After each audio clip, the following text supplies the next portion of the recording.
Story 1. AITA for telling my roommate I will not give her any more alone time in the apartment. Recently, I 30F had to move into a new apartment with a roommate. It is not ideal, but it is what it is. The problem is my roommate late 20s F has a problem with just about everything about me. My food, my decorations, my hobbies, and apparently my very presence in the apartment. It started out reasonably enough. She asked me if I could give her an hour in the apartment alone so she could recharge after work. She works from home and has pretty set hours and ends work every weekday at 5. I work in academia and have very flexible hours, especially during the spring semester. I thought that was fine because I have been trying to go to the gym more anyway. So at 5 p.m. I would go to gym and get home around 6:30 p.m. I thought everything was fine, but now, around 8 p.m., she knocks on my door and tells me she needs alone time and that I need to leave for an hour. Sometimes, I will go and hang out with my boyfriend, but lately, I have been telling her no because it is usually between 8 and 9 p.m. when she asks,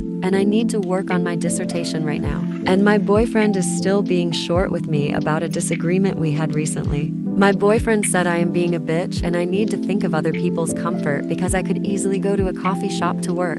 And the only reason I don't is I would be uncomfortable. I don't think I am being a bitch because I pay rent just like she does. I should be able to be in my room at night, but I want to get an unbiased opinion. Story 2. AITA for rejecting the worst name ever for our offspring. So, my husband 38M and I 36F are expecting our first child, a bouncing baby girl due in a few months. We were both over the moon when we found out the gender, but now things have gotten complicated, to say the least. See, when we first started talking about names, the boy name was immediately decided, Stuart JRB, after my husband. No problem there. It's a classic name and carries family meaning. But for a girl, things got murky. My husband suggested Stuarta. No, you're not having a stroke. Apparently, his logic is that since Stuart ends in T, we can just add an A to make it feminine. I tried explaining why that doesn't quite work, how it sounds more like a furniture brand than a human name, how she'd be endlessly correcting people and explaining its origin. He's adamant though,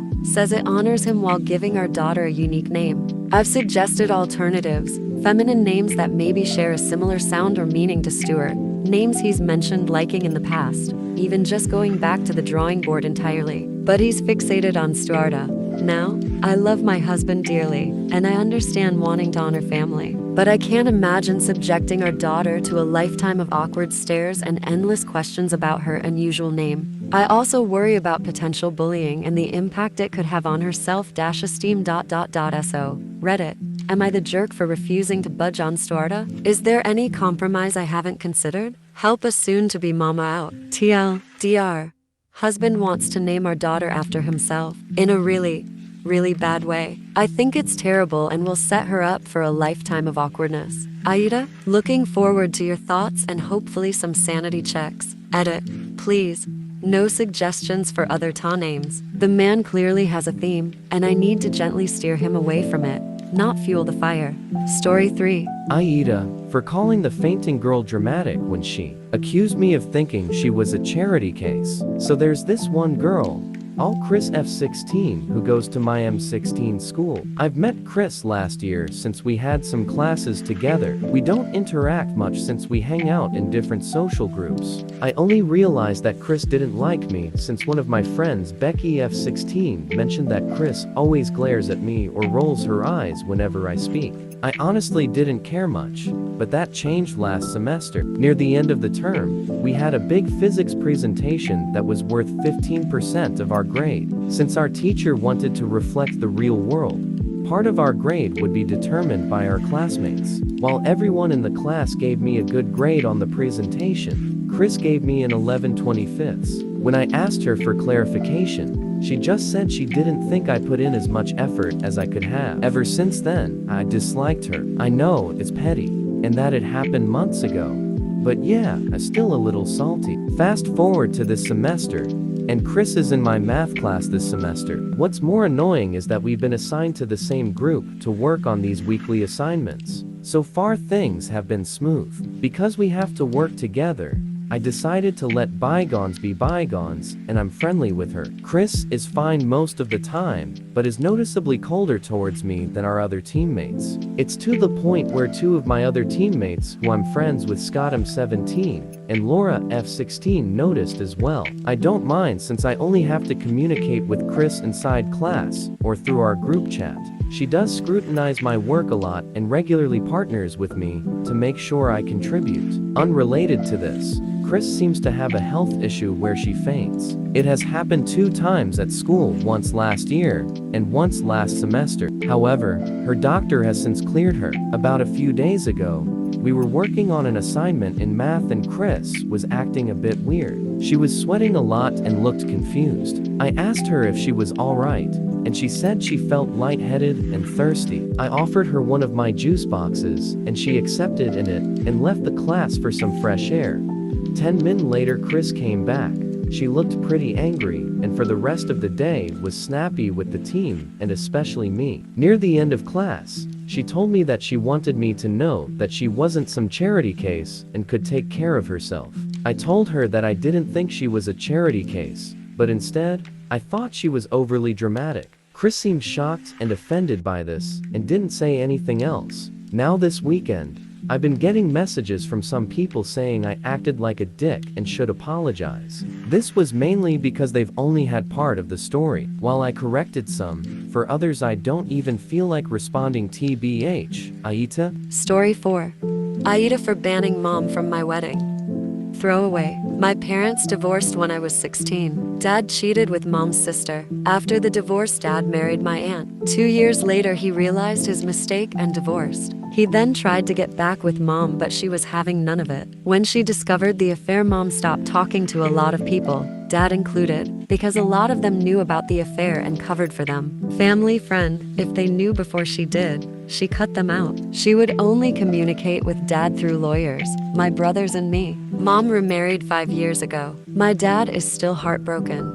3 months ago was my engagement party. It was the first time in years mom had been in the same room as a lot of the invited guests. I asked while planning the party if this would be a problem for her. She said it would be fine. I thought that meant that she was ready to forgive, move on. No, she was friendly with some, got on well with my future in-laws, but gave a frostbitten cold shoulder to most. Aunts, uncles from both sides of my family, my grandma, friends her and Dad used to be close with, Dad, all tried talking to her. She acted as if they weren't there, that they didn't exist. I was mortified and angry. It's been years. She couldn't make an effort. The next day I went to see her. We argued. I accused her of breaking her promise to me. She asked what promise. I reminded her that I asked if she would have a problem with the guest. She said no, that it would be fine. She then said that she told me no lie. She was fine with the guest list. It was my party, but she made no promises to interact with those guests. I called her childish, resentful, vindictive. That those personality traits are probably what drove Dad into another's bed. She made me and Dad look like fools in front of everyone, and if she wasn't going to forgive, if she wasn't interested in repairing our family, then she was uninvited from the wedding. That was 3 months ago. She hasn't reached out, apologized, or anything. I sent a message inviting her dress shopping. She didn't reply, and she was a no-show on the day. I sent pics of dresses I liked, asking what she thought. No reply. I sent another message asking if she'd join the next shopping outing. Perhaps we could find her a mother of the bride dress. Again, no reply. I went to Dad upset. He tried calling Mom, but as usual, his call went to voicemail.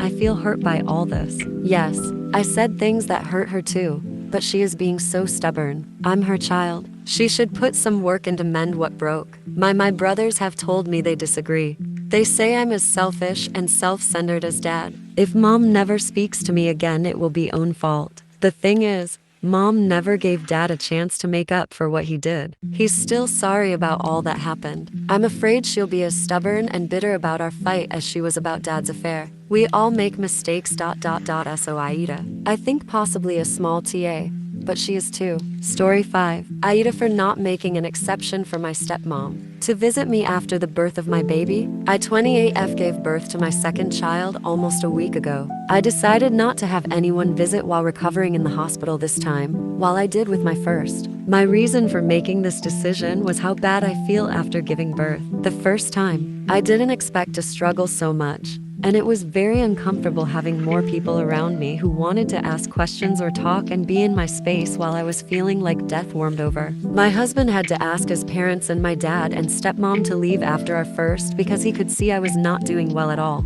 This time we agreed early that we would wait until baby and I got home to bring our families in. We told our families this during my pregnancy so nobody showed up and became disappointed when they couldn't get in. It made things smoother after delivery this time, though I did feel like shit still. It just didn't hit me as bad. My stepmom wanted to be the exception to this. She said every daughter needs their mom with them during this, and moms can be much more support than husbands after delivery. I told her no exceptions would be made for her, but she did not believe this and she showed up after my son was born anyway. The nurses would not let her see us because I had said we were not allowing visitors. She called my husband and wanted to speak to me. He told her I was recovering and did not want to see anyone. This led to her crying to my husband that she wanted to see us and it wasn't fair because most new moms want to see their own mom. She brought this up when we did see our families a couple of days ago. She told me it was a major hurt for her and made her question our relationship and that she realized I would never accept her as my mom and I would never love her that much, and she said it hurt her so much because she has been my mom for 21 years now. She said she truly only saw me as her daughter and not her stepdaughter. And to realize being a mom didn't even change how I feel about her was tough. She had always expected that would happen. She told me she felt I was unfair, that she was always happy to be my other or second mom. But to not count as a mom at all and to not be who I wanted around for comfort was shitty for her. She told me she felt I should be more considerate and respectful of her feelings, and my decision was made with the intention of making her aware she is not wanted, which she claimed was very unfair.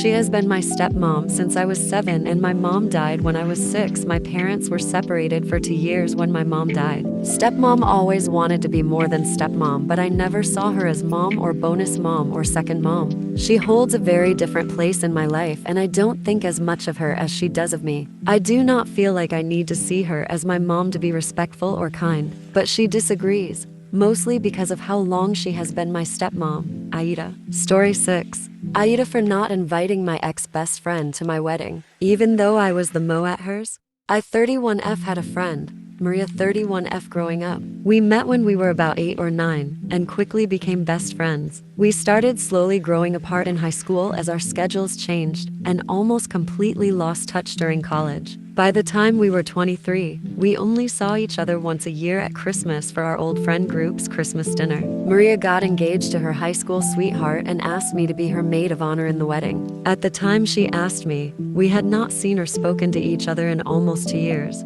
so it honestly shocked me when she asked, but I agreed. She asked me about a year before the wedding, and after she asked me to be Mo, she did not speak to me again for 6 months. I had taken it to mean maybe she wanted to rekindle our friendship and reached out a few times during those 6 months to meet up for lunch or hang out, but she never responded. When she finally texted me, it was to meet up with her and her best friend, one of the bridesmaids, to pick out the dresses for the bridal party. She showed up 3 hours late. Apparently, she and her friend decided to meet up for lunch and to hang out before meeting me at the mall, completely ignoring our agreed upon time and the fact that I had already said I was there and waiting for them. I'm not going to go into details of the next 6 months leading up to the wedding, but that should give you an idea of how it went. By the time the wedding day came, I genuinely felt so used and disrespected. On the day of the wedding, Maria was just mean. I waited until the speeches and the first dance were over, then I left the reception and went home. I have not spoken to her since. It's been about 4 years since her wedding, and I am now engaged and getting married in 2 months. I did not invite Maria or any of our old friend group. In my mind, our friendship is well and truly dead. Apparently,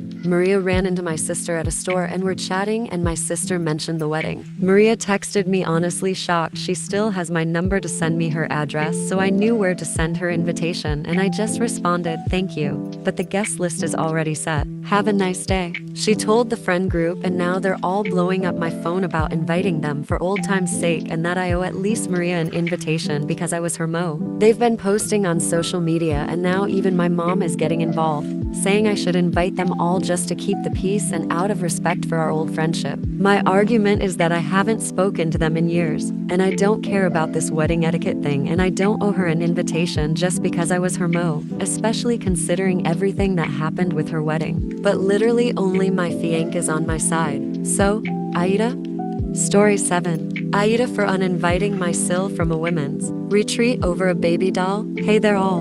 I 33F am planning a women's retreat. It is the kind of physical that requires a health waiver, but several of us have disabilities and should be able to traverse with little issue. We have given ourselves 4 days for a hike or raft that the fit experienced hiker could do in 2. At our Super Bowl party, I invited my sil as she's reached a year sober, and I would like to encourage that. Since then, I've been regretting my decision because she's never stopped being incredibly flaky with family plans this whole time. And when she does show up, she's a mess and has forgotten either sometime she was going to bring or that she's double booked herself and she can't stay long. That's the last trait you need rely on during survival camping. But I got caught up in her getting her 1-year chip and figured an invite would be a good olive branch for her and I'd heal over. Not even a week later, Sil posted a picture of a sleeping baby on her Facebook. No caption. I liked it, figuring it was a friend's. Then we did our February birthday gathering, which she makes sure she's the star of no matter how many children are born that month in the family.